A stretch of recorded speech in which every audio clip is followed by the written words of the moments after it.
ആൻഡമാൻ നിക്കോബാറിൽ കടലിൽ കാണാതായ മലയാളി സൈനികന് വേണ്ടിയുള്ള തെരച്ചിൽ 4-ാം ദിവസവും തുടരുകയാണ്. കൊല്ലം പാരിപ്പള്ളി സ്വദേശി മദ്രാസ് റെജിമെന്റിലെ ഹവീൽദാർ ശ്രീജിത്തിനെയാണ് കഴിഞ്ഞ ദിവസം വള്ളം മുങ്ങി കാണാതായത്. ആൻഡമാനിൽ സ്ഥിരതാമസമാക്കിയ ശ്രീജിത്ത് അവധി ആഘോഷത്തിന്റെ ഭാഗമായി മീൻ പിടിക്കാൻ പോയപ്പോഴാണ് വള്ളം മറിഞ്ഞ് കാണാതായത്. ഇതിന്റെ വിവരങ്ങളുമായി രാജ്കുമാർ ചേരുന്നു. രാജ്കുമാർ, ഏതൊക്കെ തരത്തിലാണ് ഇപ്പോൾ തെരച്ചിൽ പുരോഗമിക്കുന്നത്?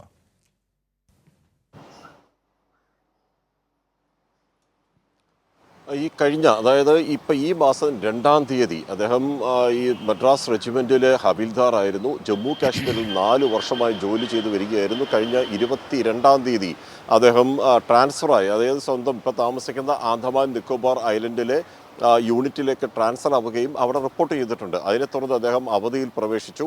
ഈ അവധി ആഘോഷം സാധാരണഗതിയിൽ തന്നെ ഈ പതിവായി ഈ കടലിൽ മീൻ പിടിക്കാൻ പോകുന്ന ഒരു ശീലം അദ്ദേഹത്തിന് ഉണ്ടായിരുന്നു. അദ്ദേഹം സുഹൃത്തുക്കൾക്കൊപ്പം മത്സ്യബന്ധനത്തിന് ഉച്ചയ്ക്ക്, ഞായറാഴ്ച കഴിഞ്ഞ 2-ാം തീയതി ഞായറാഴ്ച ഉച്ചയ്ക്ക് 3 മണിക്ക് ശേഷം മീൻപിടുത്തത്തിനായി പോയി.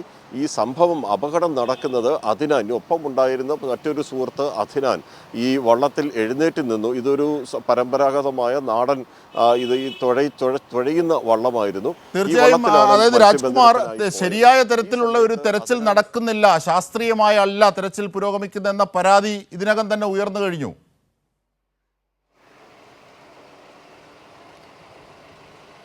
തീർച്ചയായിട്ടും അതിൽ ഇപ്പോൾ നിലവിൽ ആർമിക്ക് ഇവർ ഈ ഞാൻ പറഞ്ഞു വന്നത് 2-ാം തീയതി അപകടം നടക്കുന്നു.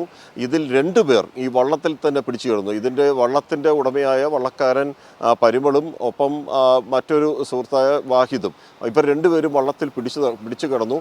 2 പേരെ കാണാതായി.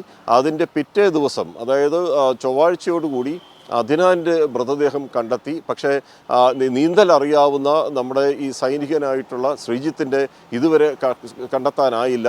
ഏതെങ്കിലും നീന്തൽ അറിയാവുന്നത് കൊണ്ട് ഏതെങ്കിലും തുരുത്തിലേക്ക് നീന്തി രക്ഷപ്പെട്ടിട്ടുണ്ടാകുമോ എന്ന ഒരു സംശയമാണ് കുടുംബത്തിനുള്ളത്.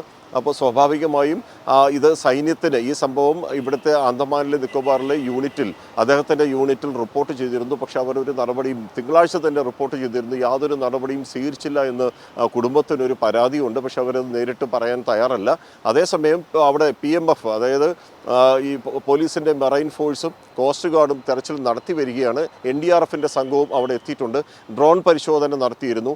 ഇന്നു മുതലാണ് താമസിച്ചു. അതായത് ഒരു സൈനികനോട് കാണിക്കേണ്ട ആദരവ് ആ അർത്ഥത്തിൽ കാട്ടിയില്ല എന്ന പരിഭവമാണ്. അത് കേവലം ഒരു പരിഭവം മാത്രമല്ല, ശാസ്ത്രീയമായ തെരച്ചിലിൻ്റെ കുറവ് താമസം വരുത്തി. കാരണം ഗോൾഡൻ സമയം മിസ്സാക്കി എന്നുള്ളതാണ് വലിയ ദുരിതമായി ഇപ്പോഴും പേറേണ്ടി വരുന്നത്, അല്ലേ രാജ്കുമാർ? യഥാർത്ഥത്തിൽ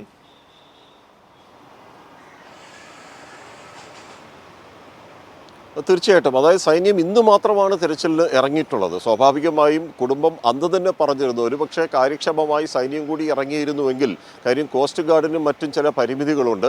ഇത് ഈ നമ്മുടെ കൊല്ലത്തൊക്കെ മൺട്രോത്തുരുത്ത് പോലെ തന്നെയൊക്കെ ഉള്ള തുരുത്ത് പ്രദേശങ്ങൾ അവിടെ നിരവധി, ആൻഡമാൻ നിക്കോബാർ ദ്വീപ് സമൂഹം എന്ന് പറയുമ്പോൾ 100 കണക്കിന് ഈ ജനവാസം ഇല്ലാത്ത ദ്വീപുകളുണ്ട്. എവിടെയെങ്കിലും നീന്തി കയറിയിട്ടുണ്ടോ, അല്ലെങ്കിൽ ഏതെങ്കിലും മാംഗ്രോവ്? തീർച്ചയായും, കാരണം ഈ സൈന്യം കാട്ടിയ ഗുരുതരമായ വീഴ്ചയിൽ പരാതിയുമായി കുടുംബം മുഖ്യമന്ത്രിയെ സമീപിക്കാൻ ഒരുങ്ങുകയാണ്.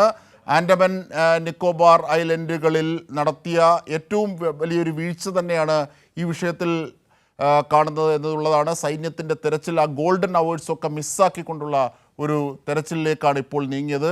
അത് വലിയ പരിഭവത്തിനും പരാതിക്കുമൊക്കെ ഇടയാക്കിയിട്ട് മുഖ്യമന്ത്രിയെ സമീപിക്കാൻ ഒരുങ്ങുകയാണ് കുടുംബം.